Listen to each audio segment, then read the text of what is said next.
the sort of type of nodes. Now that more or less just sort of finishes off the sort of theory side to this. I'm going to move over in just the last sort of 10 minutes of today and next week to rising above all this to something at the more the application level. The things I've just done in the last 2.5 weeks are really to do with the hardware, why things are as they are, really bordering on, as I say, that electronic engineering sort of side to things, the people who build them. If we go a bit above this and look at how you might process the data that's coming out of these sensors, so we've got this sort of sensor diagram again, various operating systems, protocols running on it at different sort of levels. Like the protocols that work for a talk between nodes is different to the protocol that's used out on the internet. If you're broadcasting something out to the internet, you use HTTP, TCP/IP protocols. So that's why in your lab sessions, you were making a connection to the server, you created that URL. You created that URL because that was doing an HTTP message out there. You didn't need to sort of establish, say, a socket connection or perhaps sort of establish any Bluetooth connection with it, because you were at that sort of gateway level able to broadcast out to it. If you were lower down, talking inter-node, that's a different matter to sort of go with it. What we're going to look at here is how you might aid that sending of data through some pre-processing of it, through some data processing either in the node part to it, or perhaps at the sync node, the gateway to the outside world, or over on the server once you've sort of got it. Somewhere you'll be doing some sort of processing of all that sort of data coming through. Because the nature of an IoT device is, you've got these inexpensive sensors broadcasting out piles of data. And you sort of see this with these connectors that you've got. Unless you slow down that rate of the sensor coming through in your Java program, you're getting piles of it coming through, and it was bouncing about all over the place, or as you slide the slider, it sort of went out all over. But if you connect something like a distance sensor, that's bouncing around all over the place as it's sort of sending the values back. So you've got these inexpensive sensors equipped with radio transceivers. They're not able to send data out at a very fast rate. They're not sort of like, I'd say, sort of Wi-Fi connectors. You're only sending out about 250k per second, as opposed to, you complain if your internet connection now is less than 10 megabits or something like that. You say, well, that's not broadband. That's sort of carrier pigeon band, something like that. That acquired information might be periodic or event-based. It might be that it's continuously sending it out 1 a second, 1 a minute, or it might be when something triggers, when it sees something move, and then sort of sends it out. You'll send it back to some processing center, or perhaps in-network, but where you do it depends on the application. But we can go beyond conventional sensors and use things like human beings as sensors. We sort of tend to think about sensors as these things that are in the fidget kit or in the Arduino kit, things that connect up to your Raspberry Pi or your PC, electronic sort of things.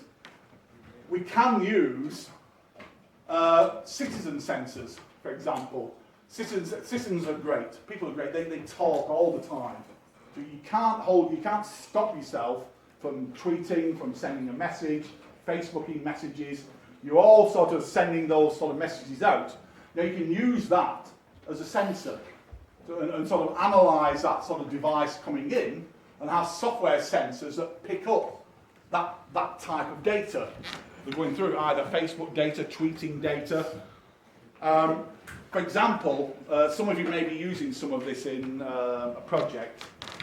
the colleague I shared the office with, Luciano Gerber, he does a lot of things about what we call sentiment analysis, which basically involves sentiment analysis is just looking at a string of text and looking for deciding whether that's a positive statement or a negative statement.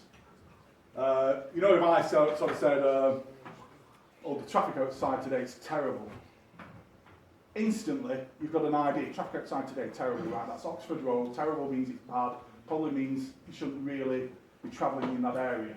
You do a lot of inference just from one sort of statement like that. And we can have things that analyse sort of tweet statements. And if I just pick up, say, that one.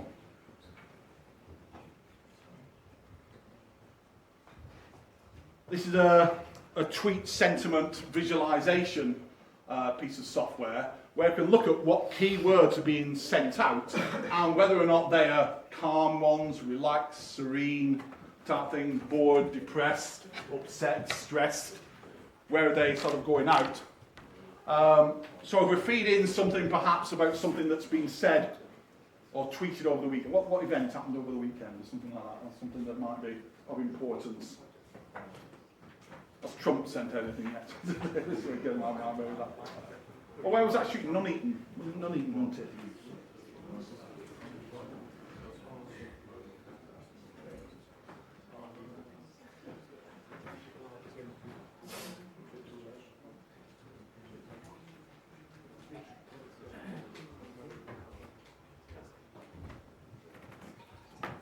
Now this is an analysis of tweets that mention the word Nuneaton. That's where the bowling alley little sort of shooting incident happened. And how people are currently sort of feeling over the last sort of few hours to it. Now the full-blown version has a look at a lot more. I don't know what its actual sort of size is. But the colour of the dot and the size of it indicates to some extent what that sort of level is, what you're seeing. So I can just make it a bit larger. So each tweet is shown as a circle, represents a sort of sentiment over it, and supposedly if you sort of you should be able to, I don't know, you can select one.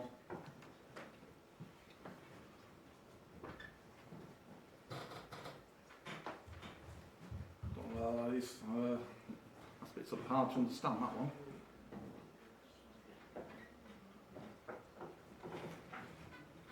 Stagecoach in the Midlands, hashtag Nuneaton.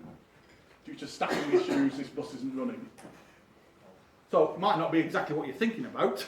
There, that's a sort of, that one was in the, well, how would you classify, say, that tweet?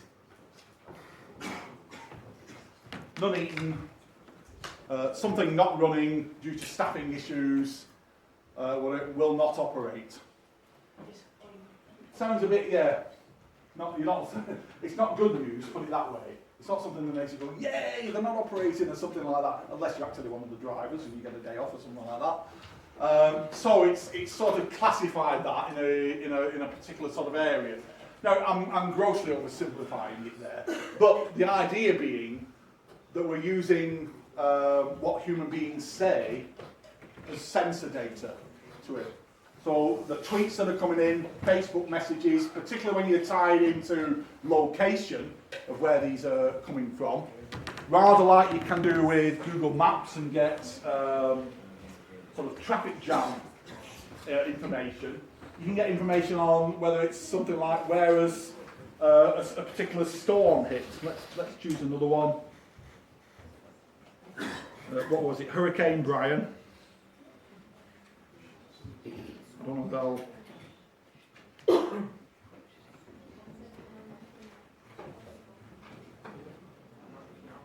You can get a bit sort of carried away on sort of playing around with this. That looks pretty much the same sort of thing. What have people sort of said there? Positive one there. I've hovered it over something that's in the sort of pleasant area. Our brave boys and girls this morning, 11 versus Hurricane Brian. So sounds like an upbeat message, really sort of coming out.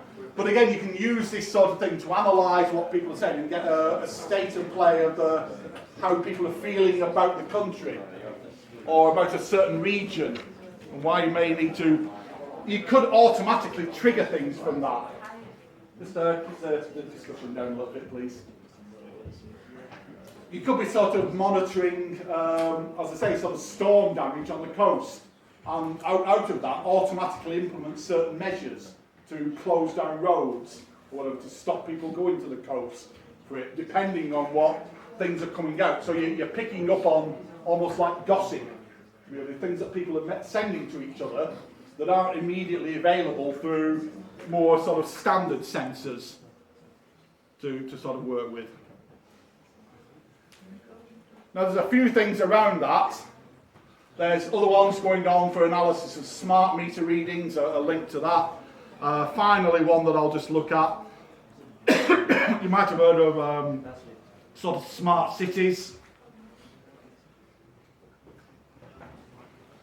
Santander, Spanish city, they're tucked away on the north coast.